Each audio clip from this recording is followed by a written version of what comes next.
Welcome to the Deep Dive, Emerald City Hockey's Seattle Kraken podcast. All right, RJ, as we kick off this November 21st edition of the Deep Dive podcast, almost said Red Glare, but I didn't. Getting better. Intros, hopefully. New week. I could do intros again. As we kick off this episode of the Deep Dive podcast, brought to you all by Queen Anne Beer Hall, I have a simple question for you, RJ. Should be just a simple yes or no. You should have no problems with this one at all. It's not really that big of a deal, but thought I'd throw it out there because also maybe want some community engagement on this. And that's, do you think I should cut my hair? Ooh, what a question. I immediately lean toward no. I mean, well, how short? I know it's just a yes or no answer, but come on, there's more detail to that. How short? Yeah, it would be, I mean, I would go shorter on the sides, but I'm not going to go buzz cut. I wouldn't be doing anything like that. I want to keep some curl up top and stuff. You know what I mean? If I was to do something like that. But, yeah, I don't know. I've just been kind of thinking about it lately more and more. And, I'm just kind of tired of all the maintenance required for the longer hair. But I also, I don't know, is it my trademark now? I want to get rid of it. I think it might be, though. I think it's part of your brand on here. I don't know. We got to consult your contract. I was going to say, do I stop being grunge boy at that point? I know. We can't have two, clean cut, short hair. Can't have two of us like that. That doesn't work. Well, I was going to say, I'd probably keep the facial hair. Just for everybody out there, because like I said, I do want opinions on this. I'd keep the facial hair. It's weird, with the facial hair, it's you can have long hair and be clean shaven, and that's fine, or you can have short hair and the facial hair, and that's fine. But when you do both, it's just unless you're Jesus, you just don't get away with that. Good caveat there. Unless you're Jesus. If you happen to be Jesus, go for it. Yeah, exactly. So yeah, it's an interesting one. But I can't help but notice you didn't give an answer. It's all right. You know what? You can save it and vote in the Twitter poll with everybody else. How's that? There we go. Yeah, my vote should not mean any more than anyone else's. This is a community thing. That your fate is in our hands. Yes. Collectively, not just me. All right. So this should be a fun episode of the Deep Dive beyond just reading all the responses to that question. Gonna go over the couple Kraken games that we had this week. 2 overtime wins, everybody. Let's go. We can win overtime games. That's exciting and fun. That is a new development for sure. Yes. The team has done a lot of work this week and improved a lot of different things. Definitely want to talk about that and whether or not we're in #backthehak territory officially now. The Oliver Bjorkstrand question, because that's really kind of become a question over this last week or so. Shane Wright hit his 5th game of being a healthy scratch. Definitely got to go over stuff with that. And then some additional news pieces that we'll sprinkle in towards the end. But starting with these game recaps, RJ, here on Deep Dive, presented by Queen Anne Beer Hall. Let's go ahead and give them a mid-roll right there. Starting off with that New York Rangers game. Seattle Kraken hosting the New York Rangers. It's a good Rangers team. They've been scary. I think if you go back to probably the first Red Glare we did this year, I said the Rangers should be the Stanley Cup favorite. Might be backing off that a little bit now, but they're still a really good team. It's a dangerous offense. That first unit power play they have is broken, silly good. Oh, yeah. It is so dangerous, and the Kraken saw that all night. They can move the puck around like nobody else. Yeah. Kraken did, they did a good job of surviving the offense from the New York Rangers in this one. Yes, they give up the 2 power play goals. Like I said, though, it's just an insane power play to begin with. And then I guess the big story is that they get the win in 3-on-3 overtime after really working on it through the earlier part of the week. And it's just nice and refreshing to see the Kraken kind of do that, have that. I think you referred to it as the cause and effect relationship, right? Of working on something and then having it come out and work for them. Yeah, I mean, to see that was, again, so reassuring. It's the kind of thing we've seen bits and pieces of, but it's harder to quantify when it's play faster through the neutral zone or things like that. You can still see it, and to the trained eye, you can get better at it. But that 3-on-3 play, it's just so different than anything else you encounter in any other part of the game. And to have that kind of clear mandate to be more conservative, to peel off with the puck if you don't like what you see, those little things, to see them go right from practice into game action and so quickly, and twice, as we'll talk about. It was great to see. Yeah, it really was.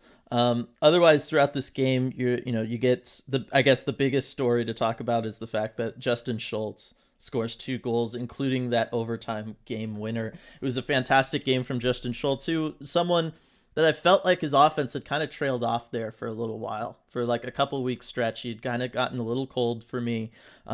Kind of gotten cold on the power play and stuff, and the power play wasn't great in this one. They go 0 for 4. We'll talk about that a little bit later when we talk about what the Kraken improved on this week, but Justin Schultz coming up huge for them.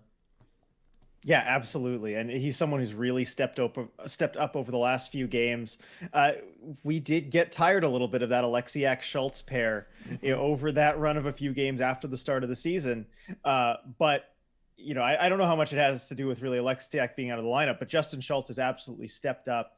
We saw it from him at the start of the season, but you know how this kind of goes with certain players, just the ebbs and flows of the season. But he had himself a game against the Rangers, scoring that goal, the go-ahead goal in the third period, and then of course the overtime winner.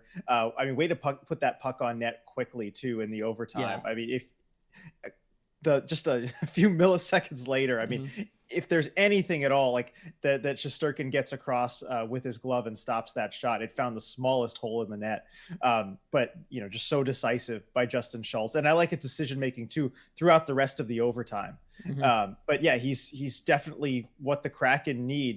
This going into the last offseason, they needed a puck moving right shot defenseman, and Schultz has definitely filled that hole for them. And looking at the cap stuff in a very budget way as well. Yeah, for sure. And you mentioned the decisiveness on that overtime winner. How about the fact that this game was the perfect example of the Kraken just kind of grinding it out, keeping their foot on the gas and trying to beat a goaltender who is the best goaltender in the world, right? Like Shesterkin looked every bit as advertised coming into this one. And the Kraken, to Shesterkin's credit, the Kraken never beat him clean. All 3 of these goals are not clean goals. Got the Jared McCann one at the beginning where he gets a nice tip on a puck.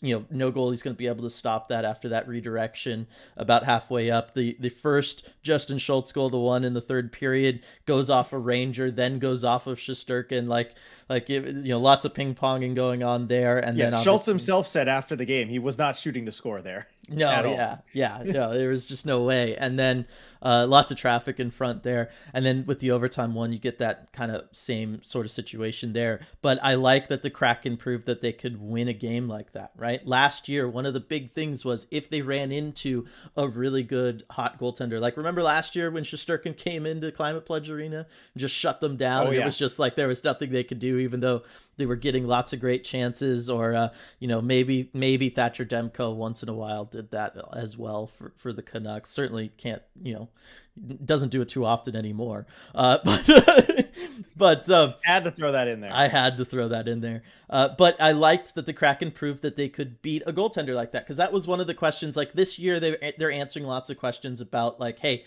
we're a good team now, we can do X, Y, or Z.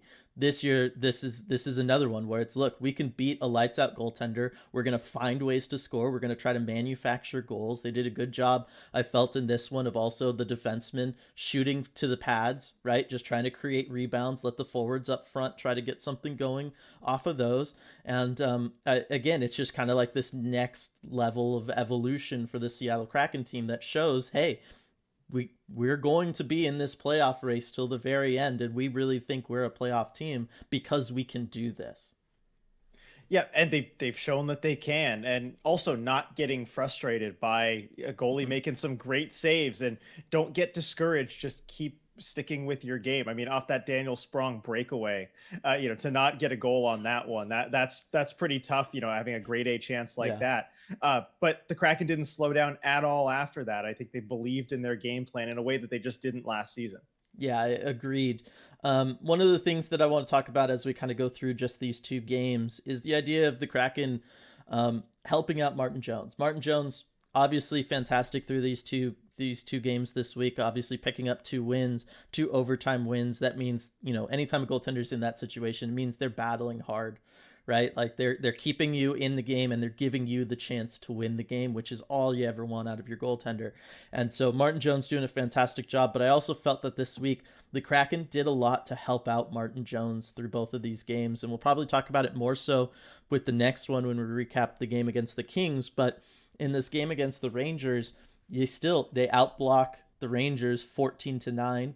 You know what I mean? Kind of get that shot block advantage. That's not something that I feel like we really saw from the Kraken through most of this season up until very recently. Almost wonder if they picked up something from that 1-0 Minnesota loss that they had not too long ago, where Minnesota had the 29 blocked shots.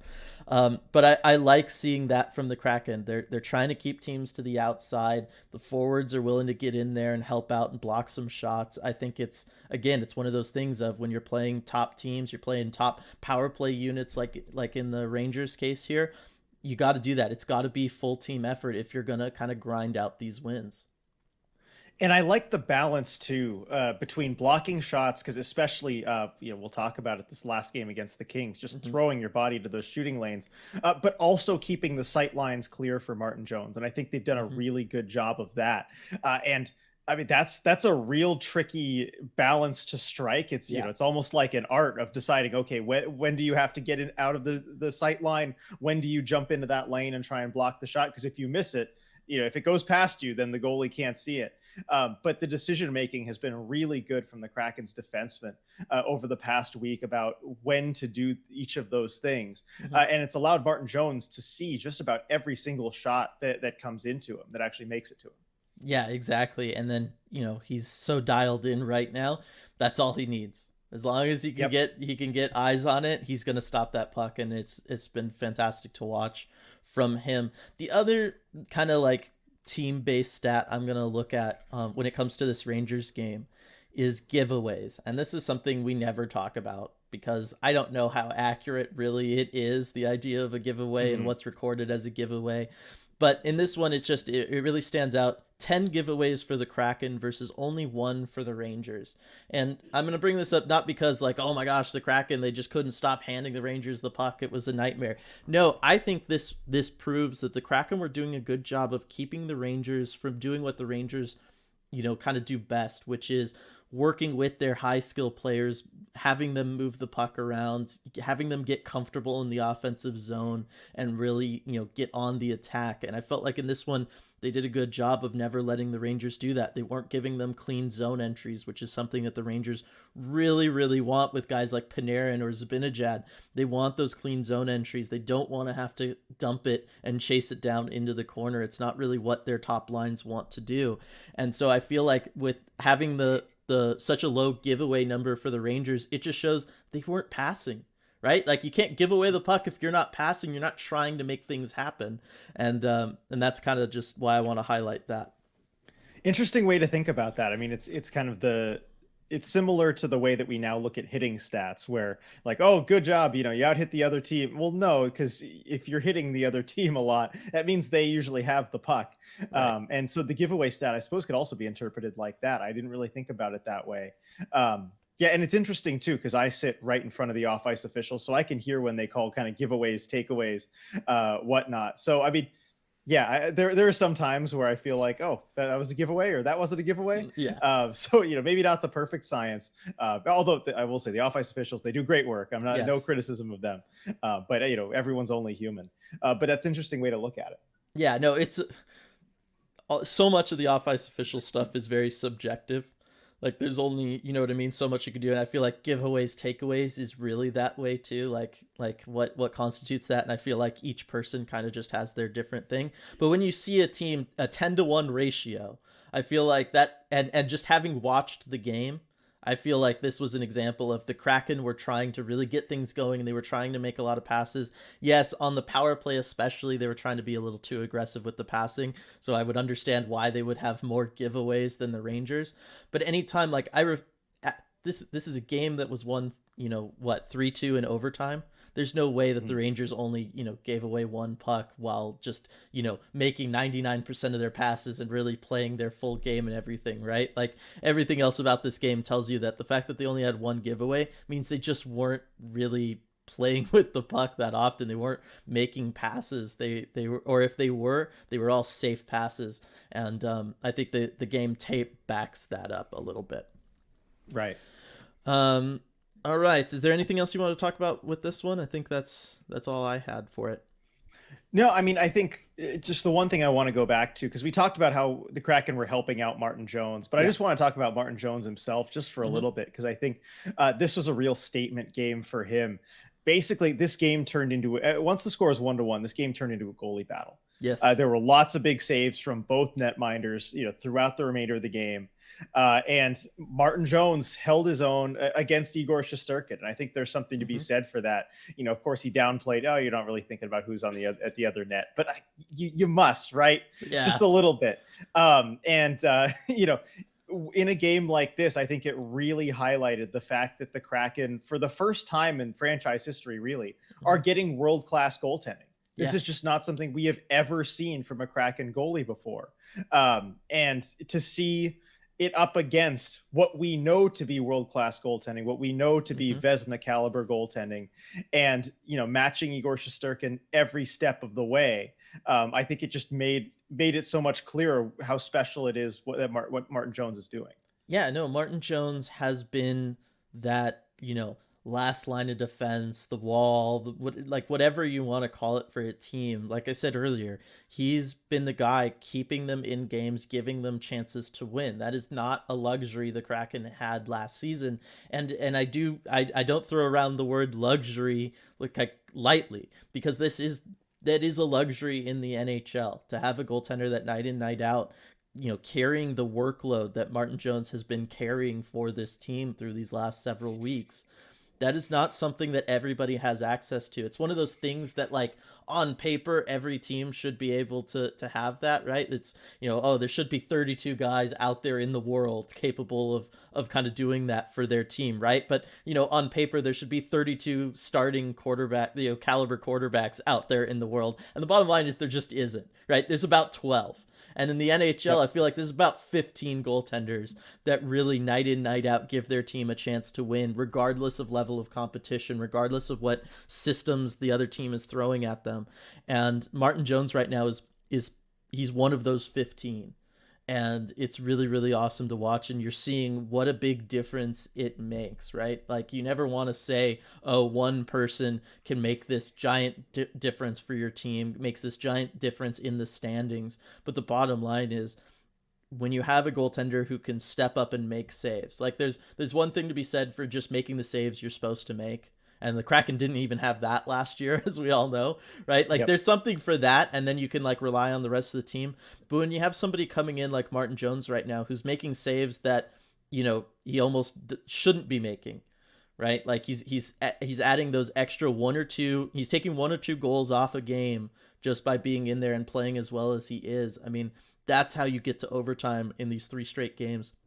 That's how you walk away with 5 points out of those 3 games. You know what I mean? That is that difference maker.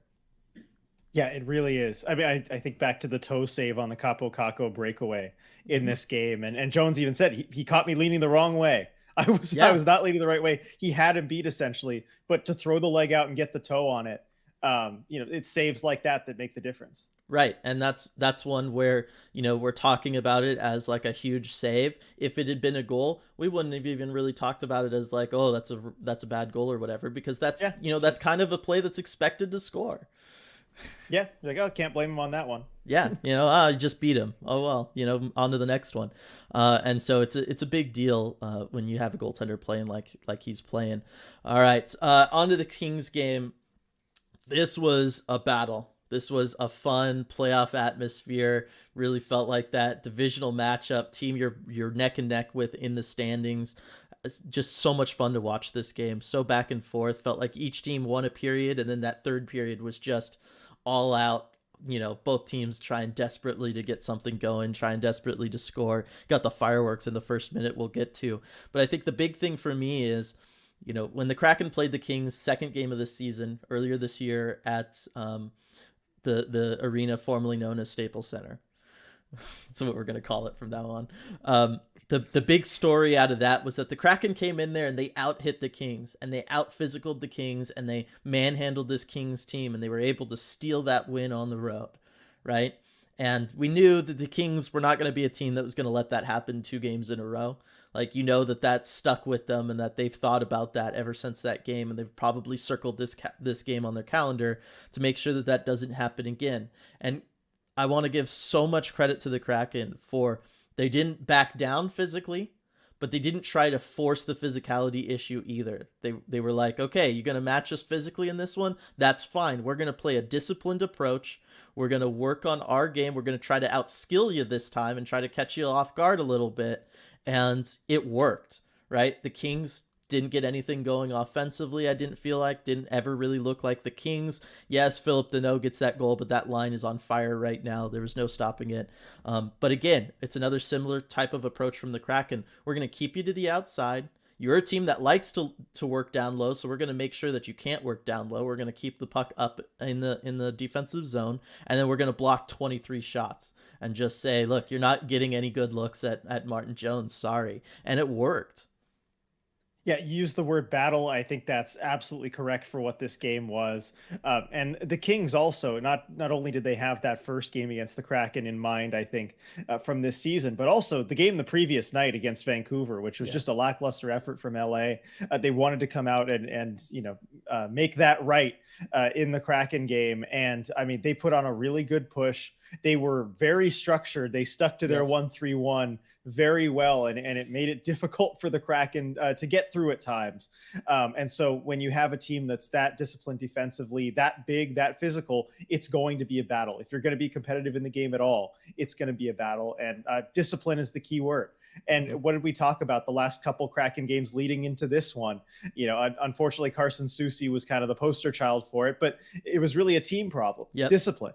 Yep. And the Kraken were disciplined in this one. And in a game where, given the physical nature of play, you easily could have taken penalties. But the Kraken didn't really. And even some of the ones that they did were maybe on the softer side. I'm thinking of that hooking penalty. Yeah. But yeah, I mean, and this one was going into the locker room after the game and hearing the players and the coaches talk. This one was a departure from previous wins. This was a Kraken team that normally there's just kind of jubilation in the locker room. Everyone's excited. They're happy we won. They felt tired, and I think there's no shame in that after this game is feeling tired because again, it was an all out battle. And it's just an exhausting game. I think it's good the Kraken have, 3 days in between the next one. And actually the next 2 days today, this is being recorded on Sunday, today and tomorrow. So Sunday and Monday are team days off. It takes a lot, I think, after this game. You have two whole days off, and I think it's not just deserved but needed after that game. But I wanted to ask you, Dylan, because one of the other things I got as far as the reaction from everyone after the game, and I'll start with, I guess, Dave Hackstall. He was asked, how do you feel your team did as far as penetrating the Kings 1-3-1, getting through that structure? And I expected an answer of, I thought we did pretty good or whatever. He said it's okay. It wasn't great. It was okay. And then also one thing I noticed when they were doing the Davy Jones hat, giving it to Brandon Tanev, his little Davy Jones hat speech was, well, not our best, but on to the next game. What do you think about that evaluation from kind of the players and the coaches? Because that's really the feeling that I got after talking to people. Yeah, I mean, it's hard to say without knowing like exactly what their strategy was going in, right? If they really had something in mind that they had seen some weakness that they wanted to exploit, and then they felt like they weren't able to do so, then I can understand having that.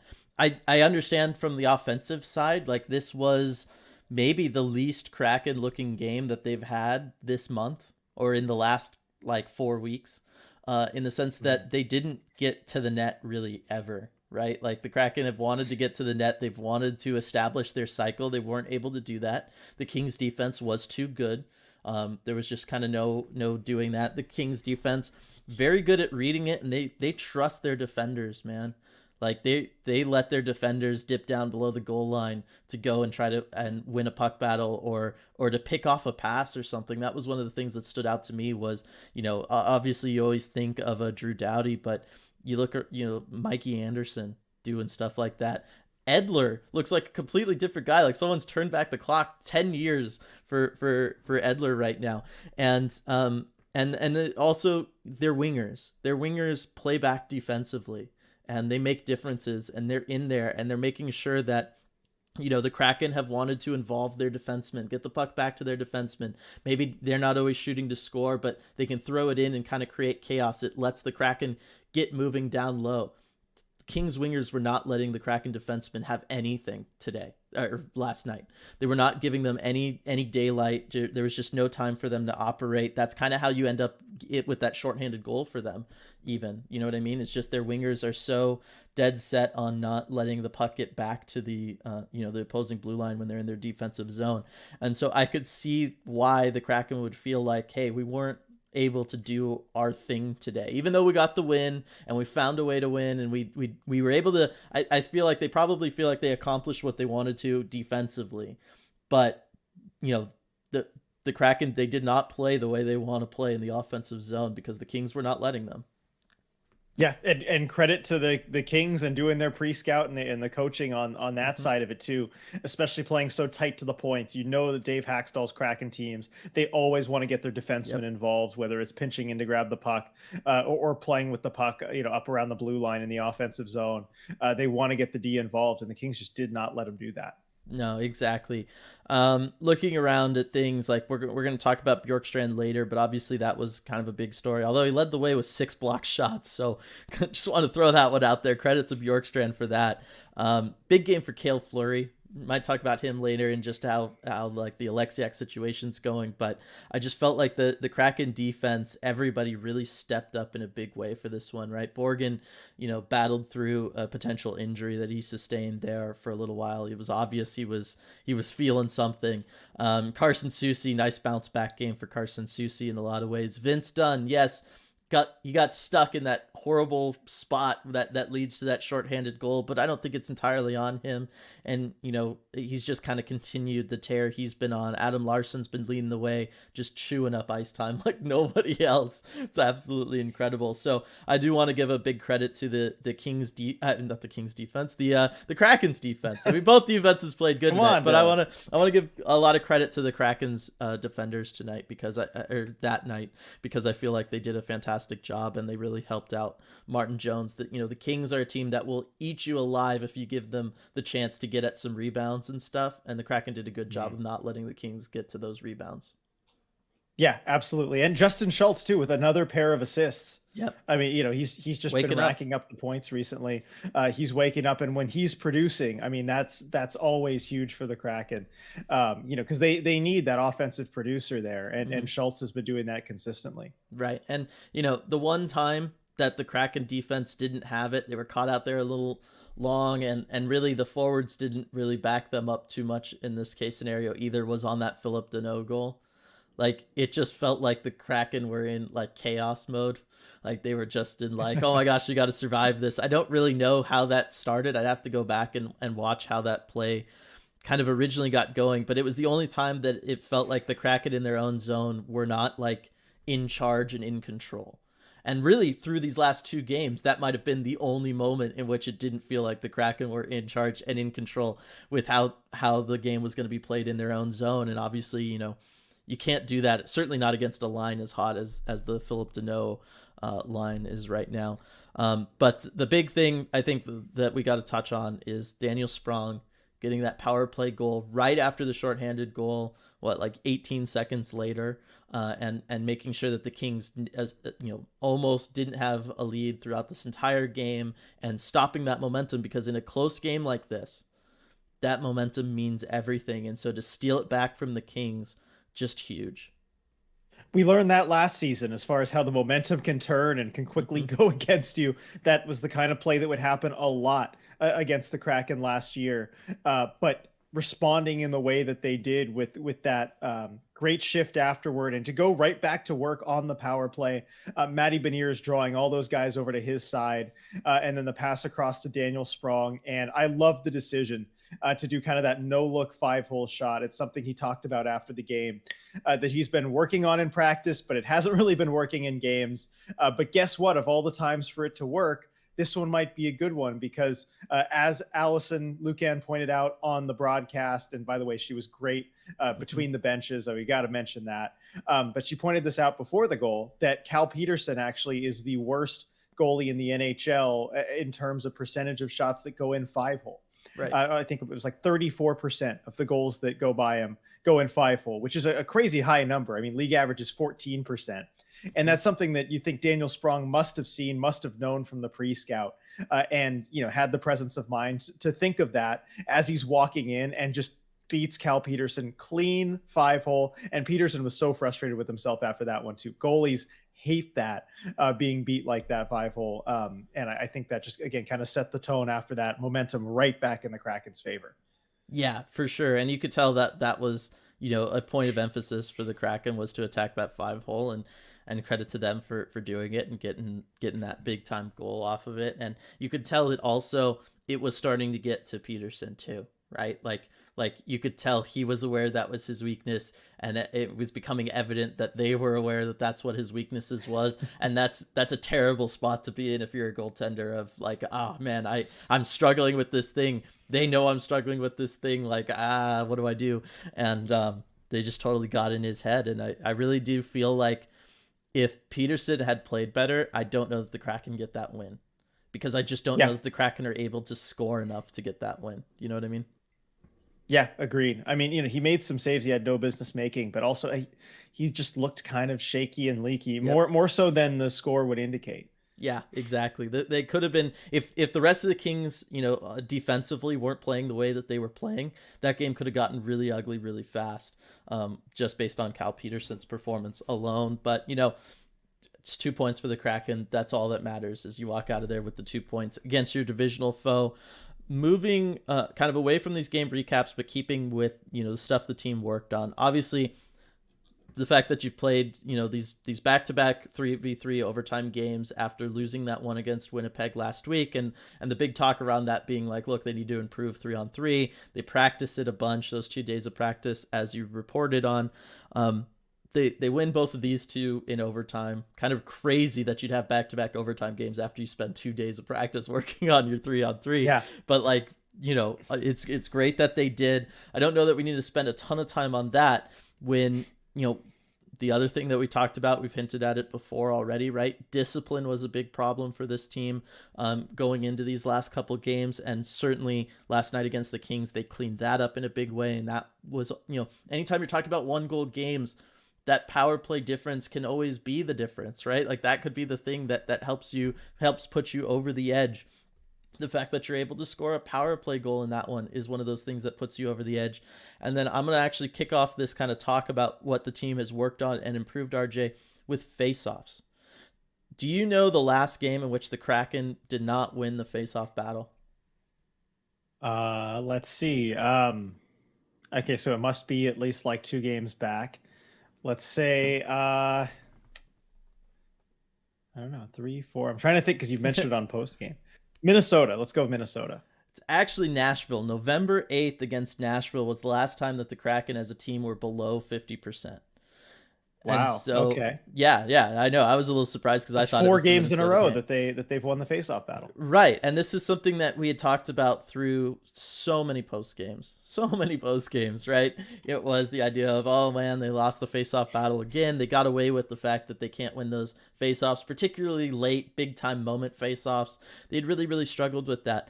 But I think that the team was aware of that. They've worked towards addressing that, the coaching staff, and it's paying off because you're getting these face-off wins now. And a lot of these games, it's not even like, oh, it's close, we're like eking out a 52-48% split.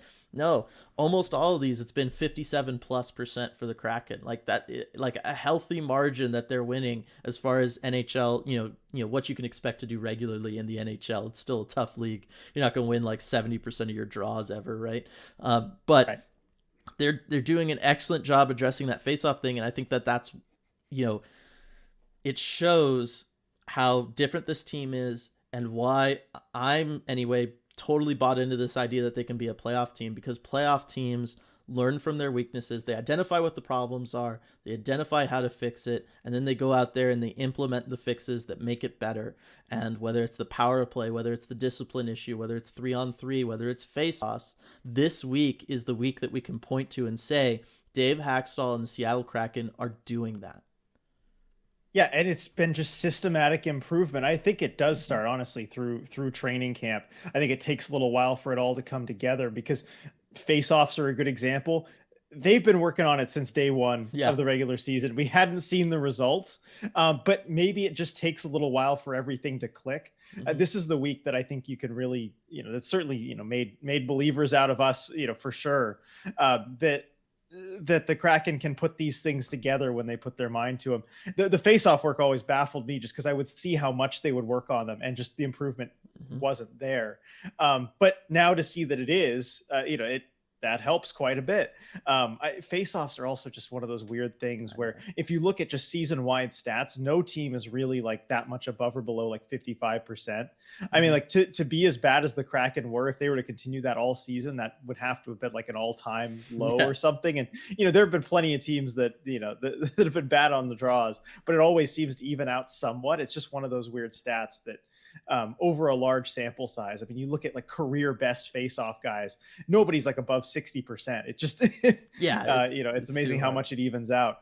But still, the Kraken have been able to do that, and I'm excited to see what they're going to do. I guess they're only going to have one real day of practice before their next game, but what they decide to work on, because you should be able to get a pretty full practice session in at that point, and they can kind of pick, choose, identify what they want to improve on next. And for a team that over the course of a long 82 game season, when you can just kind of pick out little parts of your game and just keep getting better, by the time the playoffs roll around, you can be a really complete team.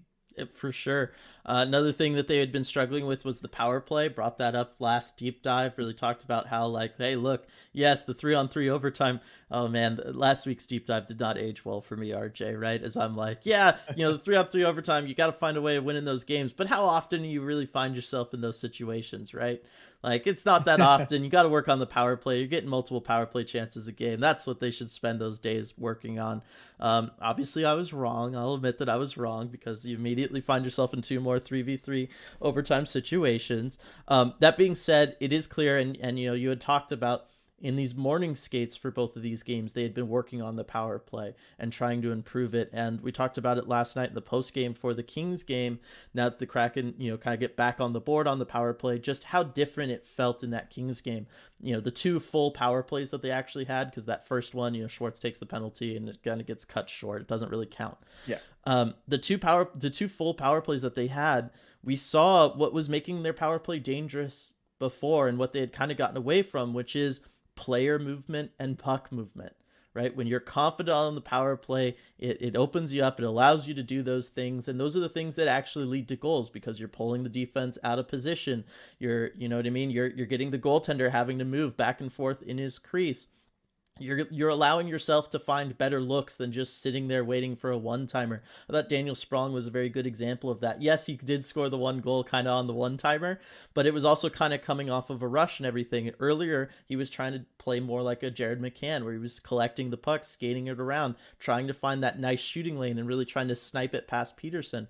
And all of that stuff just, it looks so much better to me, and it certainly wasn't bathroom break territory like it had kind of been getting there for them. It was, no, this is must-watch television when they're on the power play and you see the amount of player and puck movement that they have going on. And the confidence was the big difference. And I think Daniel Sprong was emblematic of that, how much he was moving around to all these different spots on the power play. He kind of moved into the bumper, went behind the net. And I think player movement, which is what I always love to see, especially when you're, running kind of that standard, 1-3-1 power play.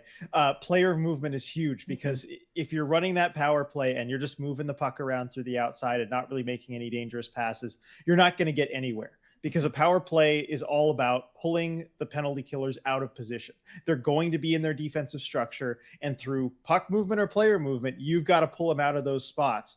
And I think player movement is the most effective way to do that. But you have to be confident in where you are and where your game is to attempt that kind of player movement, because it can go wrong Right. if you don't know what you're doing. And I think you see power plays that are not very confident, that are timid. They just stick to their spots because it's where you know you should be, and just move the puck around the outside. We saw a lot of that from the Kraken last year, and they were starting to fall back into that over the games last week.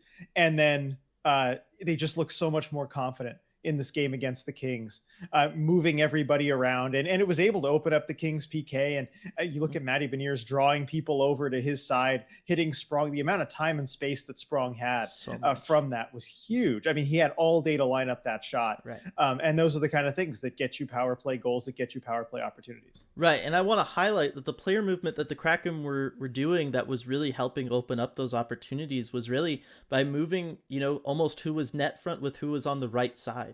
Like, this wasn't like, oh, whoever's on one of the sides is swapping with the defenseman, and really the puck is still playing back, staying back and far out on the perimeter, and it's not very dangerous for an opposing team. But no, when you're moving who's net front with someone on the side there, that's when you're putting the PK in the worst possible situation as far as trying to make a quick decision. Because you're like, okay, normally in that kind of situation, you kind of want to maybe stay to your zone, but you don't really know what's going on because that's just like not something you're used to seeing. The defenseman especially is in a rough spot because, you're trying to clear out the front of the net. All of a sudden now this guy's peeling away from the front of the net. So do you try to step up and help out with the bumper spot, or no, wait, someone's coming in? How do you deal with that approach? Do you try to step up and try to find a passing lane to get in? It gets very confusing very quick because, you're talking about this all taking place over the course of a second and you're just having to make a read. The problem is there's almost no read to make because you're you know what I mean? Like there's no immediate threat there. So it's hard to make a read. It's hard to know what to do. And so you're either going to catch them completely stagnant and still, in which case that's going to open up a passing lane somewhere else, or you're going to have those, maybe your defender steps up, but the forward also thinks that they need to stay up. And next thing you know, you have two guys up or two guys down because the forward drops down to help pick up the guy coming net front because they're unaware, right? Like PK units don't communicate on how to deal with that. Like that's not like something that you're planning on usually a lot of times that you're practicing when you're going through your special teams practice. So by doing that, it was very clear that they were even drawing over the other, forward off the PK unit over to the side. It almost looked like they were running an overload for a little while, the Kraken, just because like all of a sudden everything is drawn over to the side, and that's what you get that space over on the left side for Daniel Sprong there. So I just want to highlight that, like, no, they're moving significant pieces down low, and that's what's helping create these opportunities for them. Is there still stuff that could be worked on the power play for the Kraken? Yes. I still feel like Vince Dunn needs to be better out there. I still feel like he doesn't do a good job of making himself a threat from the blue line. I want to see him do that a little bit more. And then I also, this is more of a rhetorical question, RJ, but like, when was the last time whoever was in the bumper spot for the Kraken touched the puck on a power play? Because you could tell me it hasn't happened yet this year, and I'd believe it. The only time I think about it is when the normal bumper guy goes down low into the corner to give puck support if there's like a battle along the boards. That's the only time I can think of it. They really haven't involved the bumper in the power play at all, really, in the team's history, it feels like. So that's another wrinkle that at any point you could open up if you want to work on that. Right. And maybe that's another way to get Bjorkstrand going again, too, because he was really good in that spot in Columbus. Exactly. That's what I was just going to bring up, is that's where Bjorkstrand should be there. I talked about it. I don't remember if it was preseason or a little bit into the regular season, but the idea of running a Bjorkstrand in the bumper and using him kind of like Team Canada at the World Juniors this past August, which feels weird to say, the way they used Connor Bedard, where he played really high up in the slot, but by doing that, it meant he was really in one-on-one situations with a PKer. He's not kind of sandwiched between four potential guys who could just all pounce on him the moment he touches the puck, right?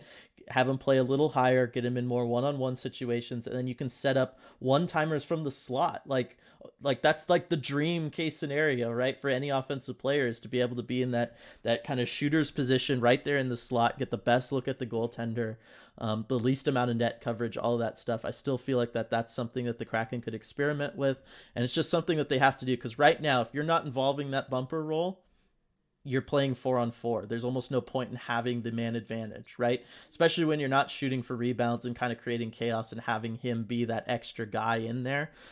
So I still think that that's a place where the Kraken can improve. That being said, phenomenal job last night against the Kings. Just keep that up. They'll be fine more nights than not if they keep that up. So I don't want to get like too on it, but it is still something that I've noticed and has kind of bothered me a little bit. Yeah, and I would bet that they spend a significant portion of their next practice working on the power play. They've identified it as something to get better. And so, yeah, I think they'll work at that. Yeah, just hard to do it with that condensed schedule the second half of this week. We just mentioned Oliver Bjorkstrand, right? And so let's talk about him, because he's been kind of tumbling down the lineup. We obviously know the scoring struggles for him, sitting on that one goal. That goal came in the first game against Anaheim, right? Like he has not scored since opening night of the season for the Seattle Kraken, I'm pretty sure. Yep. Yeah. Yeah, he just has the one goal. He's been snake bitten. He's been bitten by many snakes. Like, this is not just like one snake's worth of bad luck. This is a whole pit of snakes has gotten him. I'm looking up right now. Yes, he still leads the Kraken in shots with 55. Burakovsky is second on the team with 47, so he's still 8 clear for the team lead in shots, but only that one goal. So again, he's doing everything he can to try to create that offense. It just isn't coming for him. These last couple nights, it hasn't felt like the answer for him is to continue to go down the lineup. Last night, only playing 12 and some change against the Kings. I really don't think that that's what's going to be beneficial for him. Yes, he's a smart player. He's the son of a coach, right? He goes out there and he blocks 6 shots for you, and he embraces that depth role. But, the whole point of you bringing him in was this was going to be like a 30-goal scorer potentially for you. You know what I mean? He was going to help your offensive struggles, and you're not putting him in a spot to really do that by playing him the way the Kraken have been playing him this last week or so. Right. And I talked about it a little bit in post game, moving him down to the 4th line at the end of that game. I was okay with it just because of what it meant for the 3rd line and moving Ryan Donato up. And given the way that he was playing last night, I just felt like you had to do that. Yeah. And it just in that game, it's fine. I don't think we'll see that as a permanent fixture, but I think, you do have to come up with a solution and put Bjorkstrand in a position to succeed, because he can be such a valuable player for you when he's on. I mean, we saw this with Jordan Eberle kind of going through a bit of a slump earlier this season. And, we knew that if he could just get things going again, he's a streaky player, how much he could help the Kraken and how much he's helping them right now that he's in that position to succeed, playing on a line with Matty Beniers, and that's really gotten him going. And you talked about this again last night on post game. That might be the spot for Oliver Bjorkstrand, to put him in a spot to succeed on a line with Matty Beniers. I know you have said, going back a couple of games now, you'd move Jared McCann off that line and moving Bjorkstrand up to the Beniers line. So why don't you explain, why you would do that? Yeah, I just think that Bjorkstrand and Beniers play kind of a similar style in the sense that they like to have the puck and they like to find open teammates. And then when they don't have the puck, they like to find open spots on the ice, right? I think last night was a very good example of that from Matty Beniers. Right? You're playing a Kings team that's trying to keep you from what you want to do offensively. And part of that is keeping the puck away from a Matty Beniers. So Matty Beniers last night against the Kings played a lot of time without the puck. And what did he do? Where were we finding him? He was kind of the only guy able to get penetration against this Kings defense and be net front, right? You think of him trying to, bunny hop out of the way of the one goal there. But it's because he was net front. He was the only guy kind of pushing that narrative of, hey, let's get in Cal Peterson's face. Like, let's be here potentially for rebounds, especially if we're targeting the 5-hole and we're shooting low. If he's making that save, it's a pad save and there's going to be a rebound there. Right. And I felt like Matty Beniers was like the only guy kind of doing that last night, or he was at least the only one able to have success with it. And a lot of what Bjorkstrand was trying to do, especially back when he was on the line with Burakovsky and Wenberg, was when he had the puck, he's really good at kind of cycling himself through the offensive zone. He'll go left to right. He'll go behind the net and come out the other side. You know what I mean? If depending on what's best for him. And I just feel like they're two guys that think the game in a similar way. They both want to do that kind of stuff. They both like to sit behind defenses and wait for a one-timer opportunity or the ability to snap a quick shot. I just want to see the two of them together. Maybe they don't have chemistry, but I just think the way that they play so similarly, the fact that they could both cross left and right and trade off with each other and both know exactly where they should be in that situation, that's not something every hockey player has, and they both have it. And I feel like there's got to be the opportunity for some really dynamic stuff there. Another person that I would consider to round out that line would be Jaden Schwartz, because I feel like Schwartz does a really good job of playing around like what Maddie wants to do and stuff back when they were kind of paired together. I feel like that would be a very interesting place for him. I think Jaden Schwartz could then be that kind of more net front guy where he's going to be there for the rebounds, let Bjorkstrand and Beniers kind of do what they want a little bit further out, let them cycle all around. I'll just stay here and make sure that there's a presence net front that's going to keep, one or two defenders nearby and provide them that extra little bit of space. So that's a line that I would really like to see put together, is Schwartz, Beniers, and Bjorkstrand. I'm looking on Money Puck just to kind of see where Bjorkstrand was most effective, because obviously it felt like the Burakovsky, Wenberg, Bjorkstrand line was very effective, and but from as far as and we know the like limitations of this, the expected goals percentage, they were just kind of 50-50. When you look at it, one of the ones that is interesting is Schwartz, Wenberg, Bjorkstrand. And they were only together for 45 minutes through 9 games, but 63.6% expected goals for percentage. And I feel like 9 games, that's kind of enough of a sample size that it's not like a fluky one game totally. It's obviously not a huge sample size. It's obviously a little bit of a flawed stat to be looking at. But I think that that's partly what was going on there too. Wenberg, another smart player, another guy who likes to move around the zone a little bit. And then you have that anchor in a Jaden Schwartz who can kind of sit net front, help provide space for the other two and let them be a little bit more aggressive offensively. So that might just be something too to look at and maybe go back to as well. Yeah, possibly. And if you're making that change on the lines, you can move Bjorkstrand. You already have Schwartz and Wenberg together right now on a line. Mm-hmm. I mean, you would have to move Burakovsky off that line and put him somewhere else. Maybe with Beniers and Eberle. I mean, that could be a good spot. And then you move McCann down to the third line. That's something you could do. I don't know about.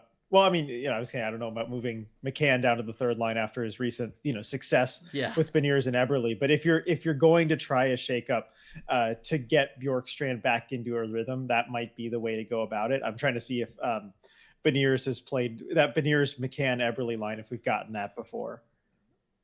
Yeah, we have. Yes, we have through 32 minutes. So not a lot, but they perform pretty well. 61.9% expected goals percentage. So yeah. Yeah, I mean that's part of it. Burakovsky's playing really, really well right now. He's just kind of a little snake bitten as far as shooting goes, but he's getting lots of shots. Is Burakovsky their best like defensive forward as far as not allowing the other team to ever leave their zone? Like I feel like almost every time when there's someone harassing the opposing team as they try to exit out of their zone, it's Burakovsky, and he's right there, forcing turnovers, trying to pickpocket a team, just completely harassing them. He's been playing really, really well right now. That McCann, Beniers, Eberle line is playing well right now. Like, I don't know that right now is the time to do a shakeup to try to get one guy going in Bjorkstrand. But I feel like the next time you maybe lose 2 games in a row or something and you are going to be shaking things up, that would be the time to maybe look at something like this. Agreed. You only want to do it when the opportunity strikes. I mean, that's something that Haxel's pretty consistent about all season, is if it ain't broke, don't fix it. Yeah. And I think that's what they got to continue to do. All right, RJ, we're 52 minutes into this podcast, so let's go with kind of a quick power play setup here for these last couple things that we're going to talk about. First one is Shane Wright. Hit that 5th game as being a healthy scratch. The AHL loophole is now open to the Kraken. Do you think that they use it? It's tough because I would have thought we'd maybe see something seen something today or this morning about it if they were going to. I was very curious about this at morning skate when it looked like Shane Wright was going to be a healthy scratch yesterday, and so of course I asked Dave Haxtell about it. The answer didn't really give an indication one way or another. I'll just read it out to you. We talk about Shane and his situation day in and day out. He's not going to be in the lineup tonight. His job is to go out and get a great work day in. We're really aware that playing games and getting game time is really important, right? The game time that he has gotten here has been limited, but it's been really valuable. Day in and day out, we see growth in him, and we want to make sure that growth continues. So that tells me nothing as far as whether they're going to do it or not. I still think it would be the smart thing to do. I mean, just I don't see a path into the lineup for him right now in the NHL level. Why not get him AHL games? I don't know. I would be in favor of them doing that. And it would kind of walk you right up to the World Juniors, which I think there he probably is going to play. I would imagine so. If this is the path he continues to go on, why not put him in the World Juniors? But it allows him to get some game action. And I don't think that missing that practice time with the Kraken would be all that detrimental to him, especially if he's playing games, at a level that I think we both agreed from the start of the season would be in an ideal situation, the most appropriate for his development. Exactly. Because right now there's obviously those questions going around. It is interesting that we're not the only team dealing with this, right? You have the Brandt Clark situation kind of running parallel to it.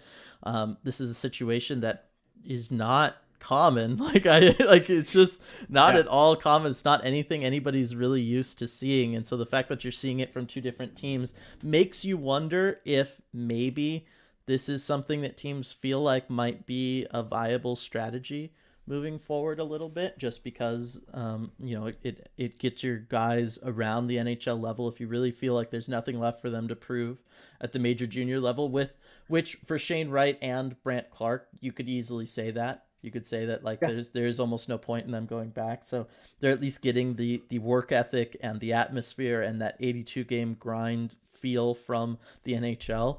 It'll be interesting to see if moving forward the next couple of years, if more and more teams start doing that. But yeah, at some point, in order to become a better hockey player, you have to play hockey games. Like there's no way around that. And so you have to find a way of getting him action. I do feel like all of this is set up, and look, maybe some of this is catching the Kraken off guard. They didn't expect to be this good this fast. They didn't expect to have the improvements on like a week to week basis the way that they're having right now. And for all, this whole team to really come together as this unit and be this force in this division, right? A year in which some other teams in the division that were expected to be good just really, really aren't.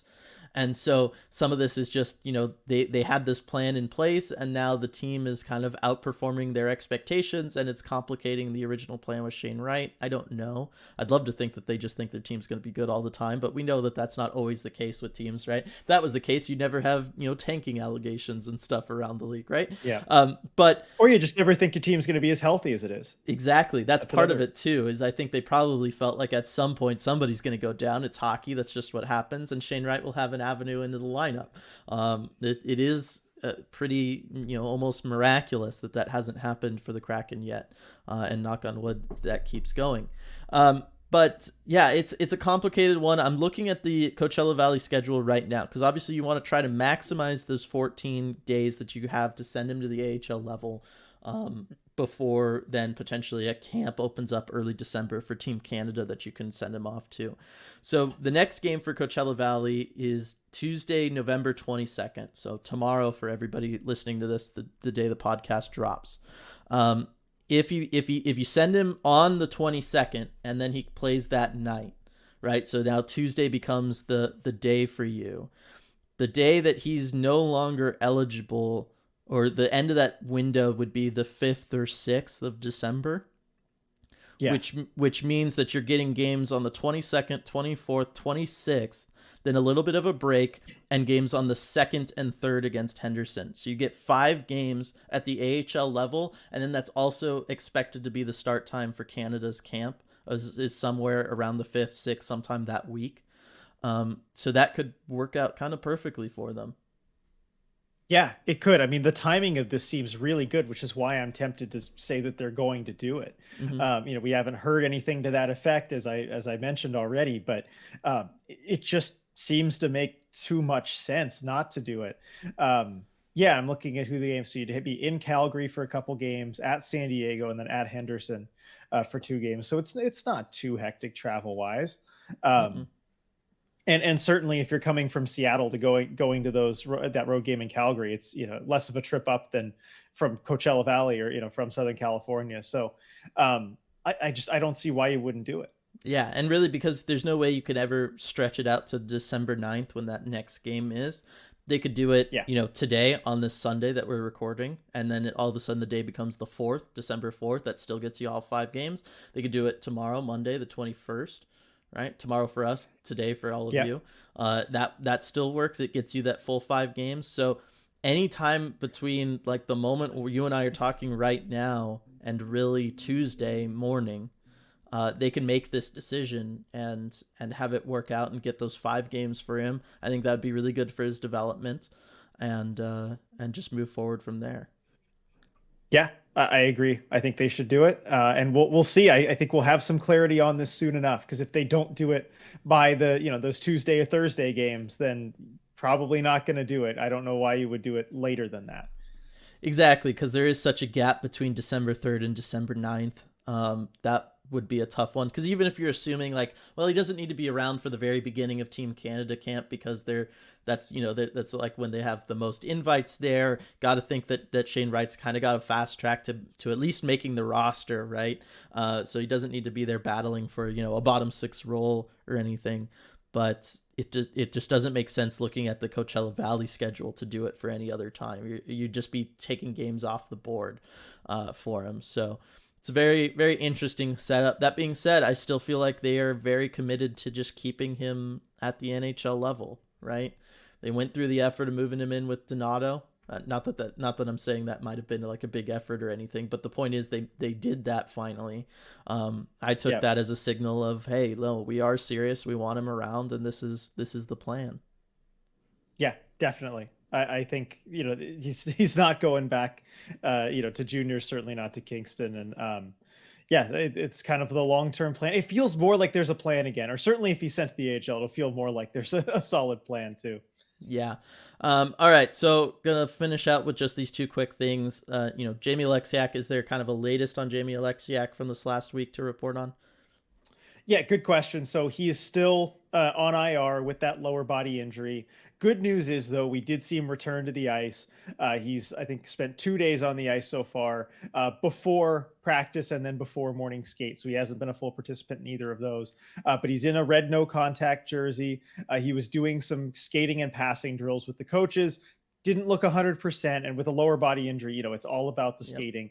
Didn't look like he was pushing it or ramping it up too much, but he didn't look like he was slow or limping out there or anything, just kind of taking it easy. So he's on a kind of slower road back. I think it'll still be a little while, but maybe he can ramp it up ahead of this game against San Jose coming up. Yeah. The thing to look at there will be when the no contact jersey comes off, because as we know, Yep. especially for a defenseman, all that stuff, all your strength's coming from your lower body. You got to really be able to leverage that, trust your lower body as you're trying to make those big hits and lean on guys. Cale Fleury, in the meantime, though, has been playing really, really well. We had nothing but good things to say about him after that Kings game. He played fantastic. I think that getting the Borgen treatment a little bit this year is doing good for him. And then last one, Grubauer. So all the talk was that he was going to potentially be available for that Kings game, might play in that Kings game. Didn't see him for that Kings game. I think everybody's of the mindset that you don't want to start Martin Jones in Vegas at the end of this upcoming week, right? So the question really becomes, if Grubauer is going to start that game against Vegas, do you start Grubauer against San Jose just so he has a lead-in game before that big-time matchup against the Golden Knights? I would not. I think with Martin Jones playing as well as he is, and just 2 more points up for grabs, and a San Jose team that has actually had some okay efforts recently, and Mm-hmm. Erik Karlsson just on fire. Their top players are really leading this team and driving the team. Mm-hmm. I think you can't afford to just put an untested Grubauer in there and kind of have that be a game that you're potentially prepared to throw away if for whatever reason he's just not back in full game shape yet. Mm-hmm. I think you've got to start Martin Jones for that one. Um, That's what I would do anyway. And then you can give Philip Grubauer Vegas.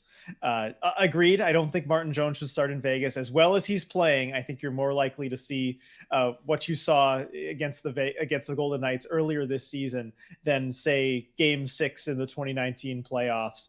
With Jones with probably the best game of his life.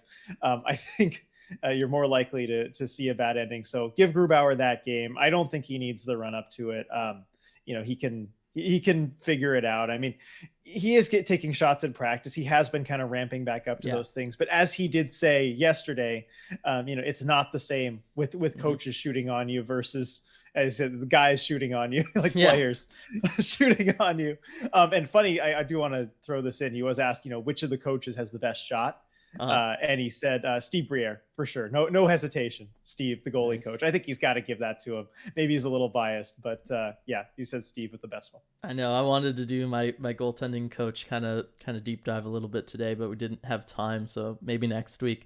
I agree. I think you can afford to give Martin Jones that Sharks game, get him the revenge game against the Sharks. That's all fine and good. And then you start Grubauer against Vegas, see how he does, because really the next stretch for, once you get to that Sharks game, you have games every other day leading into December, kind of ending that every other day streak on the 3rd of December against Florida. So you're talking about a lot of games coming up where you might want to be bouncing back and forth between both netminders anyway, just for rest purposes and everything. So, and especially because it's there's a lot of travel in there. You're talking a home game for the Sharks, then some on the road, and then also back to being at home. All with just those 1 days off in between. I think you're going to want to have both guys totally available. Don't want to push Grubauer too much coming back from a groin injury too, because those are just so tough for goaltenders. Yeah. Potentially a groin injury. Never got anything more than lower body. We all saw it. We all saw it. Exactly. All right, everybody. Thanks so much for joining us for this episode of the Deep Dive. Let us know your thoughts about all the topics we talked about, whether it's, the how they can improve the power play, what you would do to maybe try to get Oliver Bjorkstrand going, whether or not I should cut my hair. Let us know. Yes. Down in the comment section below, or let us know on social media, on Twitter, all those great places. And once again, thanks one more time to Queen Anne Beer Hall for sponsoring this podcast. And we will see you all next time. Hey everyone, before we go, we just wanted to take a moment to give a quick shout out to all of our awesome patrons over on patreon.com/Emerald City Hockey, especially our Terror of the Deep tier patrons, Alex, Brian, Coop, Daryl, Duthin, Eli, Gary, Jared, Joey, Joni, Joshua, Hasway, Kitty B. Kraken, Leanne, Maya, Paige, Paul, Rebecca, Scott, Sean, Sergeant Pickles, Striatic, Tasty Kobold, Team YMIAT, Tank Commander Ty, Tyler, and Wendy. Thank you so much for making all of this possible. We really appreciate your support.